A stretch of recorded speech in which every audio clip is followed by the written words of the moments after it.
el gusto en este ciclo de memoria de estar con un gran compañero, Vicente Adiego, dirigente de Banrep y dirigente de FUCBAN en más de un periodo. Pero hoy, Vicente, que es un gusto estar contigo, hablaremos de cómo nace una cooperativa tan particular como Banrep. Mira, esta cooperativa que tengo la suerte de integrar, y me siento orgulloso de integrarla, nace por la necesidad de una serie de compañeros del Banco República. Se empiezan a reunir, en aquellos momentos el Banco República otorgaba unos préstamos muy especiales a su personal con determinadas características en una forma muy conveniente. Poco a poco, en determinado momento, se va cortando todo eso y ya deja de existir al poquito tiempo. Muchos compañeros en aquellos momentos eran auxiliares del banco, es decir, hacía 4, 5, 2 o 3 años que habían entrado, no eran gente de carrera ya. Estamos hablando de la década del 60. 60 y algo. 60 y algo. 60 y algo. Y ellos eran más jóvenes que yo, es decir, recién habían entrado al banco, tenían la preocupación de que vivían todos o en casa de los padres, o en apartamentos muy chicos, o ya con algún hijo, y entonces se vivía, como pueden vivirlo hoy en día mucha gente acá, desgraciadamente, la necesidad de una casa. Los sueldos no le daban para alquilar casa grande ni cosa que se le pareciera y seguir manteniendo a sus hijos. Comprar casa y bueno, mientras que tenías el alquiler no podías.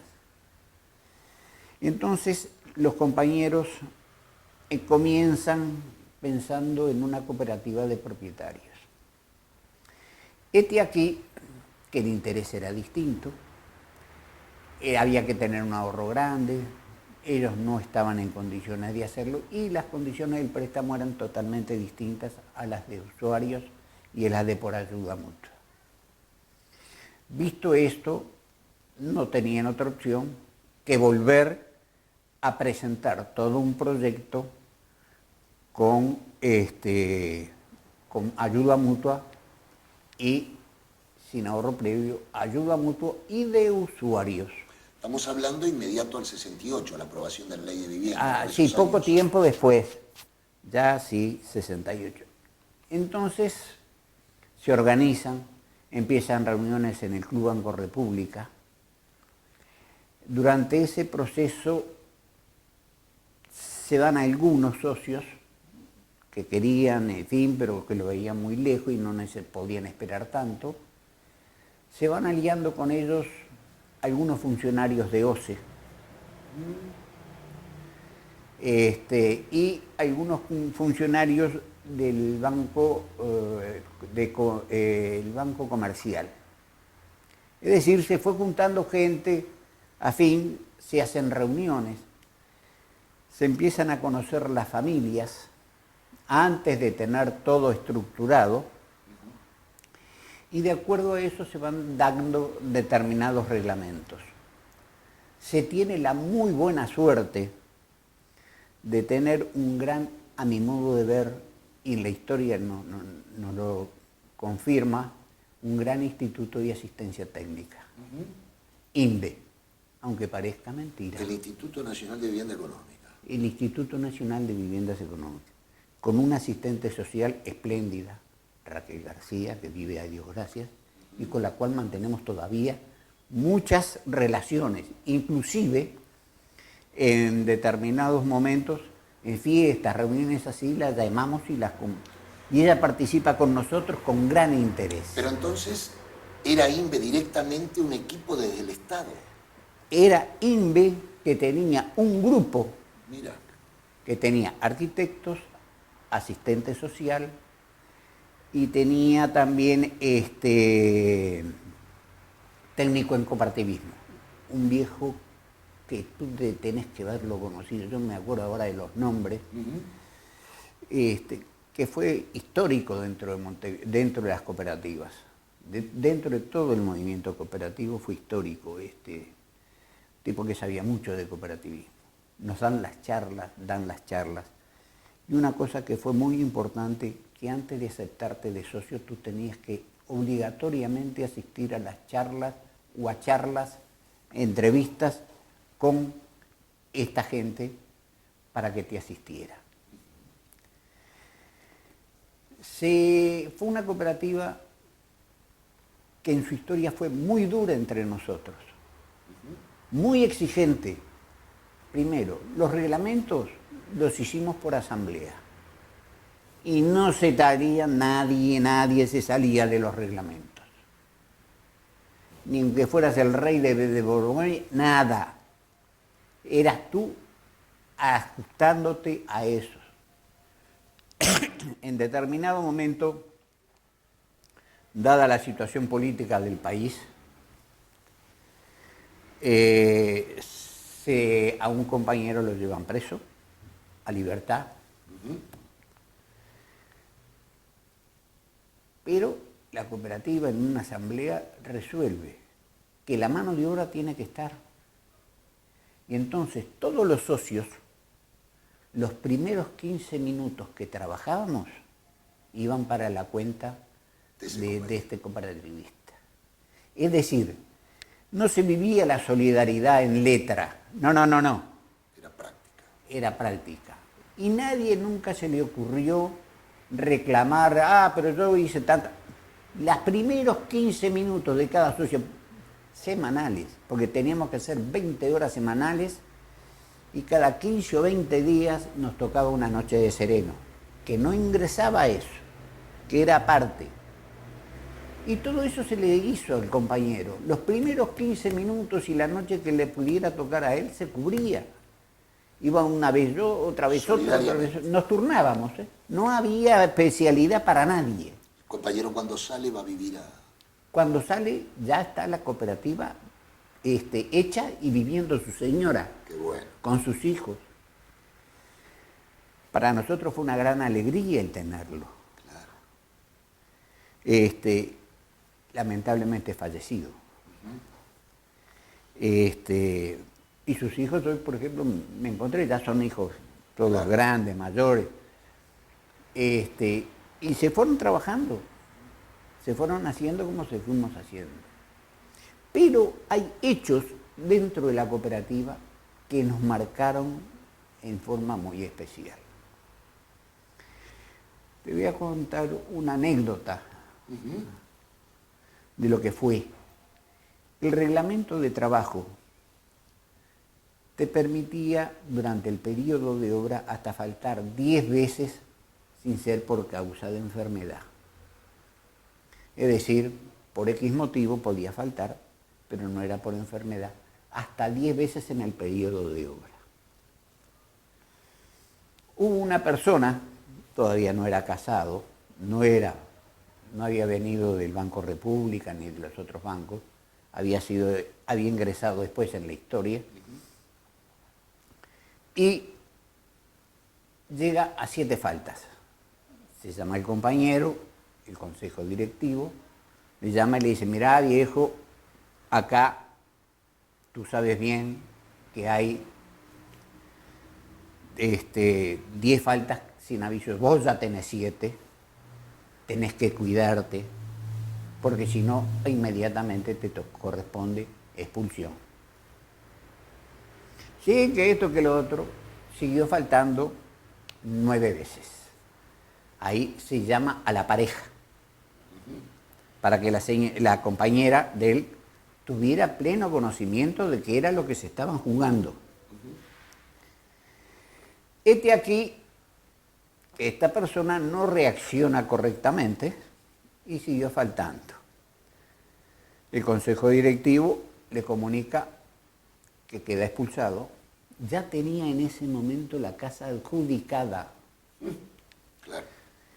Inclusive ya se la pintaba a él de acuerdo a sus conveniencias, a sus gustos. Es decir, le daba la pintura a las paredes de su casa, él mismo, pero de acuerdo a lo que él quería. Y se le llama él reclame ante la asamblea. Pero es de aquí que hay un hecho que a nosotros nos dolió mucho el tomar esa medida. Y el consejo directivo llama a la asamblea porque él apeló y se empieza a hablar y el socio este dice, no, porque yo estaba embromado y no tenía que esto y que lo otro. Y un compañero le dice, pero para una cosa, tú el domingo este que te tocaba trabajar, hacía un tiempo, ¿no? Tal domingo, tal fecha, tal cosa, tú no viniste, sí, estaba embromado de la resfrío, no, pero para una cosa, ¿cómo estabas resfriado o embromado en cama? Si en tal carrera, en Maroña jugaste a tal caballo, tantos boletos. Y bueno, Son de las cosas que hace la gente muy joven, claro. sin tener toda responsabilidad, sin tener todavía la responsabilidad de una familia. Una pregunta, porque ustedes viven exactamente en la calle Correa Moreno. 2294 es el salón comunal. Ahí está. Era una zona Carrasco, digamos. Carrasco Norte. Carrasco Norte. Y en aquel momento, en la cuadra de enfrente, habían 2 casas. El terreno se le compró, ahora me planteas esto, te voy a decir cuál es la historia del terreno. El terreno era perteneciente al Banco Transatlántico, en un momento que ya quebró, desapareció, y lo tenía liquidación el Banco República en parte, pero habían otras personas también de por medio. No era solamente el Banco República. Entonces, se hace una oferta por ese terreno, en aquellos momentos la directiva, y compra ese terreno. Te aclaro, en aquel momento aquello era un páramo. Más aún, mi madre, que Dios la tenga en la gloria, una vuelta va a visitar cómo estaba hecha la cooperativa, por dónde se hacía, y me dice, pero mi hijo, vos sos loco. Con los hijos que tenés te venís acá no te viene ni siquiera el médico. Claro, porque era sumamente descampado. Era todo descampado, era allá en la loma del diablo. No había la locomoción que hoy existe. Claro. Ni la locomoción ni las comodidades. ¿Ustedes terminaron la obra en qué año? Mira, nosotros nos fuimos a vivir, 58, 59 nace mi hija, 74, en el 76. En el 76 habitan. En el 76 habitamos. ¿Y la obra le llevó? 18 meses. 18 meses. Ahí hay una experiencia que de las veces que he ido y conversado con ustedes en la historia de Banrep, las mujeres no trabajaron. Bueno, pero ¿debido a qué? Cuando fue una cooperativa machista, porque se entendía, fue una cooperativa sí, fue una cooperativa machista, fue. Desde su crecimiento, no, la señora para la casa, claro, trabajando, si se podía, si tenían. Mi señora siempre trabajó, ella trabajaba de antes como maestra. Y muchas personas, señoras, trabajaban. Había quien tejía para Ángense, mirá lo que te estoy diciendo, sí, tejiendo. Pero entonces fue una decisión de la cooperativa. Fue una decisión de la cooperativa, punto. Bien. De la asamblea de la cooperativa. Ahora, algo que los caracterizó a ustedes fue una férrea administración. ¿Por qué? Porque tuvimos la suerte de que los compañeros del Banco República siguieron muy de cerca toda la administración. Ahí estaba Milton. Y a su vez, hay que decirlo, el que estaba encargado de compra, que vive, Gil de apellido, sí, el Cookie Gil, machete, pero de eso a rajatabla. Se iba y perseguía, muchas cosas se compraban a clientes del Banco República. Mira. Y bueno, entonces los funcionarios no era comisión, nada, sino como amistad que yo te estoy tratando todos los días. Para, loco, necesito comprar cosas, conseguirme precio. Y se conseguían precios.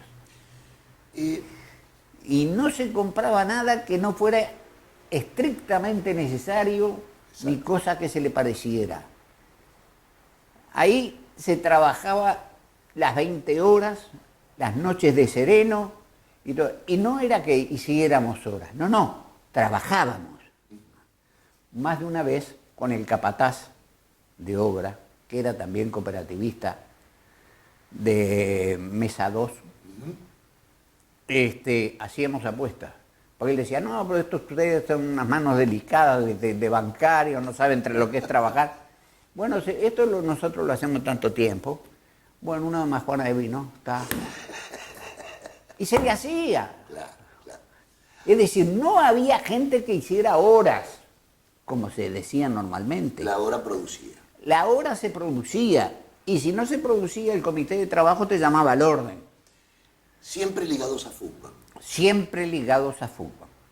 Siempre estuvimos ligados a fútbol porque esto era, digamos, el templo o la sapiencia del cooperativismo por ayuda mutua. Pasaron la obra y hay experiencias que nos interesan fundamentalmente del desarrollo social. Por ejemplo, la secadora de ropa. Bueno, eso va después. Bien. Primero,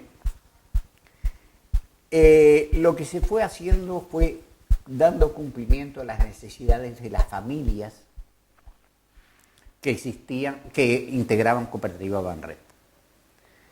Trabajaban de repente el matrimonio y los niños andaban ahí, entonces se forma un preescolar en manos de dos de señoras de socios, maestras, tituladas con experiencia, y lo hacen todo por solidaridad, sin cobrar un solo peso. Porque la cooperativa, los socios de la cooperativa necesitaban esa atención. Es decir, se fue creando y dándose solución a los problemas reales, cotidianos, que teníamos los socios. Y funcionaba en el salón comunal. Y funcionaba, en principio, el salón comunal. Posteriormente se hizo toda una construccióncita pequeña en un lugar atrás del salón comunal y se hizo allí el establecimiento para que estuvieran ahí los niños cuando ya estábamos viviendo. ¿Cuántos años duró la experiencia, te acuerdas? Y 6 años más o menos, según mi recuerdo, ¿no? Está bien. No quiero ser tajante, porque uno con el tiempo va perdiendo la memoria de esos hechos. Pero posteriormente la necesidad era que había que comprar libros para estudiar, cuando ya se empezaban los liceos, o se quería entrar en facultad. En ese momento la federación tiene un curso para bibliotecarias. La federación da un curso para bibliotecarias. En esos cursos, dados por el Instituto, por la Biblioteca Nacional, bibliotecarias de la Biblioteca Nacional, vienen 3 compañeras de Banrep a esos cursos y forman eso. La biblioteca da, que hasta los propios niños le pusieron después por nombre Bibliocope. Entonces, ahí se prestaban los libros para estudiar. Si habían 2 o 3 ejemplares, te lo podías llevar. Si no, tenías que estudiar ahí. Y en esos momentos estaban. La gente que había hecho el curso de biblioteca estaba allí. Presente para que los botijas estudiaran. Y no se te la tomarán en joda. Claro. Sigue la historia. A nosotros nos gustaba mucho el reunirnos. fuera de, digamos, de las reuniones. Entonces se consigue un billar, jugábamos en el salón comunal un billar, que después posteriormente tuvimos que vender. Buen parrillero, además. No, sí, buen parrillero, sí. Hay vicios que los mantenemos todavía. Y después te lo cuento. El asunto de la biblioteca, te puedo garantir que uno de mis hijos, hoy en día ingeniero electrónico, que ocupa un cargo de cierta responsabilidad y jerarquía dentro de Antel, que lo ganó por concurso. Él entró como ayudante y después fue subiendo. Nunca fue bien visto desde las jerarquías. Pero se hizo la carrera y estudiaba y pedía el salón comunal para estudiar junto con otros compañeros. ¿Por qué? Porque en mi casa tenía 6 hijos. Claro. Y él era de los mayores. Entonces, no solamente eran mis 6 hijos, venían los botejas de la cooperativa y eso, venían a mi casa, porque mi casa siempre fue una casa de puerta abierta. Y venían allá y entonces, lógicamente, cuando ya estás en determinado métier de estudio, necesitas un espacio y un silencio y una tranquilidad. Y él muchas veces estudiaba con compañeros dentro del salón comunal. Es decir, hasta para eso, y no fue el único, hubieron otros que también estuvieron estudiando así en esas situaciones. Todo esto te lleva a tener un concepto de lo que es la ayuda mutua. Te ayuda a entender lo que es el cooperativismo, que no era bla, bla, bla. No, se practicaba. Por eso siempre sostenemos que la cooperativa nuestra fue una cooperativa atípica. Primero, a nadie se le ocurría no ir a obra, porque ya te conté, claro, o pagarle a alguien. No, la obra la tenía que hacerle el socio. Por suerte, mi hijo que llegó ingeniero, en determinado momento, en 6º año, tiene hepatitis, tiene que quedarse en la cama. Pasó 3 meses. Y entonces yo lo que hacía era, para entretenerlo y ayudar a la cooperativa, si querés, le llevaba todos los enchufes y tomas de la cooperativa que tenían llave para cortar, y él armaba eléctricamente todo eso con cablecitos que le proveía, y los equipos, digamos las llaves, los enchufes y todas esas cosas, se los proveía a la cooperativa, se los daba, él los mandaba hechos, cosa después de instalarlos y conectarlos directamente. Es decir, muchos, y varias veces, en pleno invierno también, ayudaban en mi casa, no a mí, no, en general, y hacían horas de trabajo, atando alambre, poniendo los alambrecitos para las planchadas, es decir, cuando juntás el hierro y eso, lo fueron haciendo. ¿Por qué? Porque se entiende que eso también lo tienen que hacer los hijos. Un elemento por el tiempo tirano. Perdón. No me quiero, no hay ningún problema. Discúlpame. No, por favor, no me quiero olvidar. Contanos lo de la secadora. Bueno, en determinado momento, en la misma forma que fuimos solucionando problemas del diario vivir, cuando los chicos van a la escuela, por lo general se lavaba la túnica y la ropa y eso, el sábado o el viernes de tarde, si iban de mañana, y si te llovía, bueno, se secaba, y entonces era con chimenea, con estufa a leña. Quedaba con un olor bastante interesante a leña y eso. Claro. En determinado momento, las doñas se juntan, vamos a poner un secadero de ropa. Cada uno trae su ropa lavada, la lava en su casa. Se compraron, en ese momento se hizo una pequeña construcción, aprovechando una pared lindera y eso, en fin, lo más económico que se pudo. Y entonces se pusieron 2 centrifugadoras y 2 máquinas de secar ropa. Es decir, tú lavabas la ropa, la llevabas bastante escurrida, se pasaban a la centrifugadora, le sacaba casi todo el agua grande, prácticamente, y después se ponían en las cosas. ¿Sigue funcionando hasta el día de hoy? Sigue funcionando, pero funciona y funciona. Se paga únicamente, si yo te digo, en este momento, con todos los aumentos que han venido a través de todos estos años, 40 pesos por secado una hora. Yo creo que, y mirá que se secan 5 kilos de ropa mojada. Un penúltimo tema. Banrep, cuando estábamos en plena lucha contra la ley de propiedad horizontal, fue la propiedad es una. Atacada. Es la que designan, es la única que pasa a la propiedad horizontal. Por oficio. Por oficio. Recibimos todos telegramas colacionados que pasábamos a ser cooperativa de propietarios. Y a nosotros no nos mandan. Dentro del cooperativismo nosotros lo hicimos.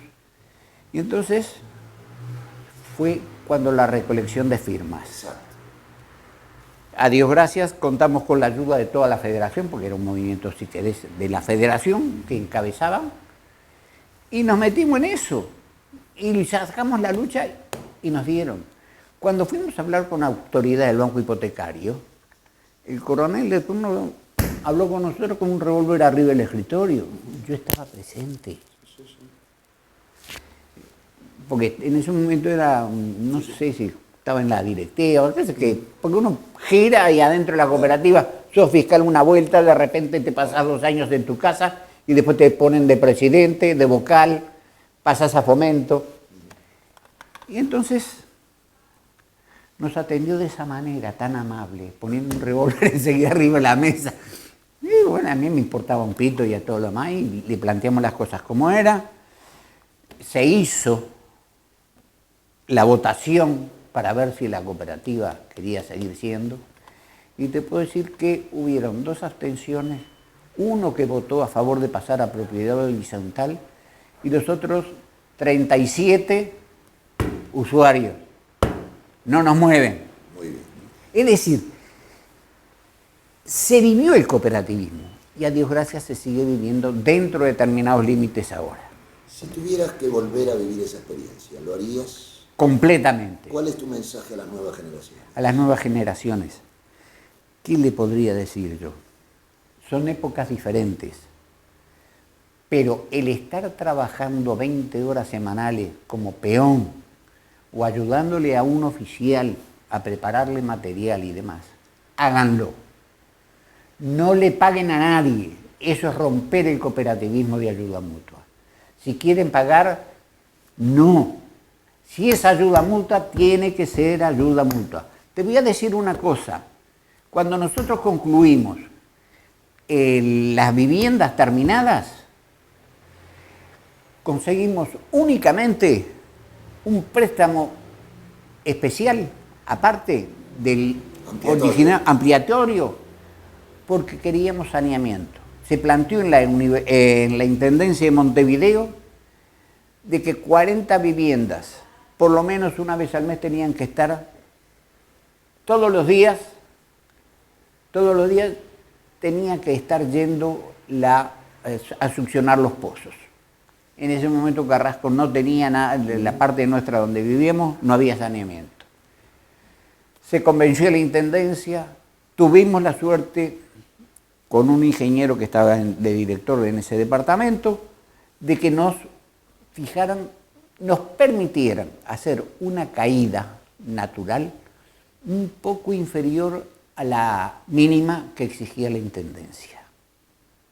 Porque entendieron que 40 viviendas con pozo negro era echar a marchar, a echar a perder todo. Entonces se nos concedió eso. Y fuimos la única zona que tuvimos...